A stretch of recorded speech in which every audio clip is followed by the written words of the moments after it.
Hello, everyone. It's Mr. Nobody bringing you another episode of Making Nobody Happy. And today I want to talk about giving the devil his due. And bear with me, I'm going to say some very nice things about myself. At least it's going to sound that way for about 1 second. And then I'm going to say some things that are going to make you probably not like me quite as much. But for whatever reason, because it was drilled into me, because it's just the sort of person that I am by temperament, I'm not sure. But one of my personal qualities, is that I genuinely know what I am capable of, and a whole lot of other people don't. And I mean that in the worst possible way. I don't lie to myself. I don't have pleasant illusions. Most people lie to themselves about themselves all the time. It makes it a lot easier to lie to other people, which we find something that is necessary in life. So we lie to ourselves so we can lie to others. Now, I believe I could kill someone and live with it. I would love to be able to take whatever I wanted with impunity. I would love to take money, goods, positions, honor. I would like to be able to just take them. I could easily ignore or not care about what happens to most of all the people in the entire world. I would love to have sex with many women other than my wife. Lots of them. I would love it if I could just impulsively have sex with whoever I wanted, whoever I desired, whenever I desired it, regardless of age, relationship status, any other factors. I would love to be able to just do anything that I liked. I would love to eat whatever I wanted all the time. Every moment of every day, Doritos and milkshakes 24/7. I would love to be able to just destroy people who I see as problems and threats to me and my interests. I would love to cripple, terrify, or kill them. Not only am I capable of theft, murder, rape, adultery, gluttony, deceit, and much, much more, I'm not just capable of them, they are positively attractive to me. They seem in many ways preferable to the alternatives. They seem positively inviting. They seem easier. They seem simpler. They seem like the most direct route to what I actually want, more than all the frittering about and worrying about what should I do and can I get away with that I have to go through every day of my gosh darn life. And I very much would have liked to have sworn in saying that too. Now, I'm not a monster.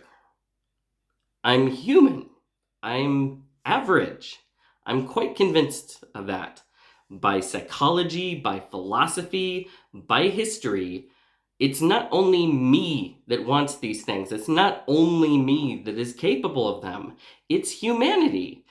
I'm only slightly unusual because I'm aware that I'm capable of all that and willing to admit it. I'm in touch with that aspect of myself. It isn't hidden from me. I can see it. And I'm always amused by people who put on a performance acting as if they were disgusted by things that they clearly desire. If people didn't desire those things, if they weren't inherently attractive, then we wouldn't have forbiddings against them. And you see this, of course, in cultural commentary where someone has done something and the other people are like, oh, how could he have done that? How could he have even wanted to do that? I certainly have never been tempted to do that. I can't even imagine. But as I said, let's be honest. If people didn't want to be doing those things, we wouldn't have to have forbiddings against them. You don't need to bother forbidding things that people by nature don't want and don't understand. No one bothers making laws against eating pig droppings because there isn't enough general interest in it to merit a general effort against it. But theft, fraud, murder, rape, adultery, we actually want those.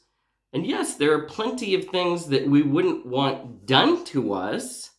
And so we reinforce the general social condemnation of things like theft and infidelity.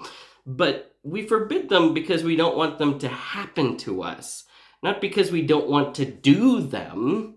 They do happen to people just because we do want to do them. And sometimes we can't stop ourselves. or we at least don't stop ourselves.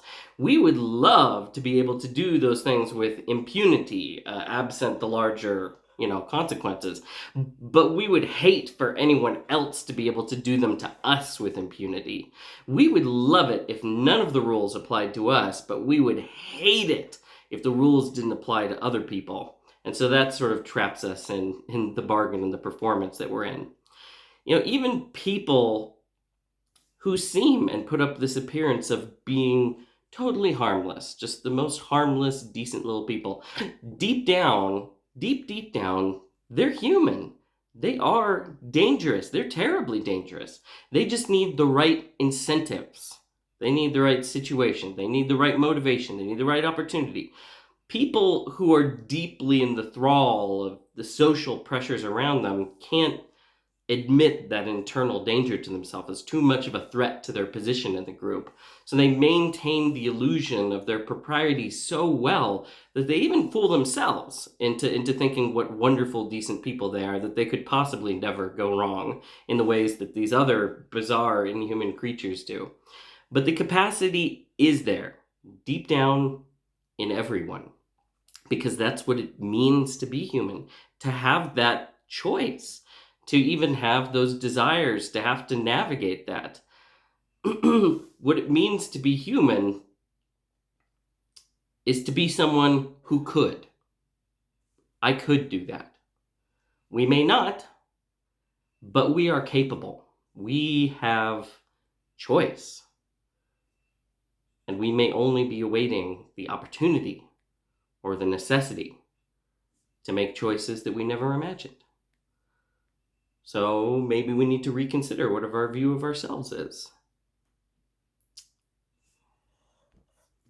Do you really think you're a good person? Do you really think humanity's fundamentally good? I'm not saying that there's nothing good about humanity. Obviously, there's all kinds of good things about humanity. Choice gives us that opportunity. But to be human is actually to have a choice, to not be set on a predetermined path from which all these things are excluded, all these things which, in fact, we really like. We want them. We pursue them. We put things to hold them back, but deep down, yeah, they're universal vices because they're universal temptations. So that's what I mean by giving the devil his due. Give him the due that these temptations are tempting, even to those of us who said, "Oh, I could never imagine, eating that. I could never imagine doing that. There is no circumstance. I'm completely in incomprehension of that. I am a different kind of thing. Such a nature does not live within me." Give the devil his due. Give humanity its due. You're reducing yourself in many ways by doing so. You're not just setting yourself up as something better. You're setting yourself up as a non-moral being that just arbitrarily you don't even have a choice. You didn't make a choice. You just don't even understand the temptation. Well, in that sense, you're not really making a choice. No one looks at dogs and says, "Oh, I'm so proud of those dogs for not flying around in the air and pooping on everyone." No one congratulates dogs for that. Why? Because they're not capable of doing it. You don't congratulate people for the special effort and the accomplishment of not doing things they aren't even capable of. The capability has to be there for there to be any action, for there to be any significance, for you to actually be any kind of moral being rather than to simply be subject to whatever your own impulses are. You have to have had some opportunity to actually make a choice. So give the devil his due and give yourself the due that you deserve. Moral choice is something that confronts us all. It's not easy to look at it, and I understand why for some people it is very hard to look at yourself as someone who could be capable of those things. And it is a lot easier to look at other people who have done some terrible things and just be like, they're a completely incomprehensible, different sort of creature. It doesn't have anything to do with me. There's none of that within me. None of this forces me to reflect upon myself and what I may be capable of, because that's not even the sort of thing that I am. Nothing that is in there is also in me. Nothing could bring out those same those same capabilities or possibilities in me. The great lesson of history and the great philosophers and the great moralists is the good people and the bad people share one thing in common, actually. They're all just people. They aren't different kinds of things. They aren't different kinds of objects. They can go down very different paths. They can become separated by immense gulfs. You can monstrosize yourself in the same way you can ennoble yourself through your actions and through your choices. But fundamentally, we're all just humans. We're all cut from the same cloth. We all come out of the same species. We all have the same capacities in us. We have individual differences, but humanity is something we share, and that's a terrible burden that we have to face. Understanding that we could be that terrible under the right circumstances, that we could go along with things that we can barely even think about. That's a terrible burden to have to take on. But it comes with something else. It comes with a gift, which is, well, that means for the great heroes, for the great saints, they're not some completely different thing from you either. You know, they aren't some completely other thing or other species from you. They're human, just like you. In the same way you could fall to those same depths that so many have fallen to throughout history, you also have the same possibility of rising to those great heights. And that is also, in its own way, another terrible burden to bear. But there are some burdens that are worth carrying. That's all for today. We'll see you next time.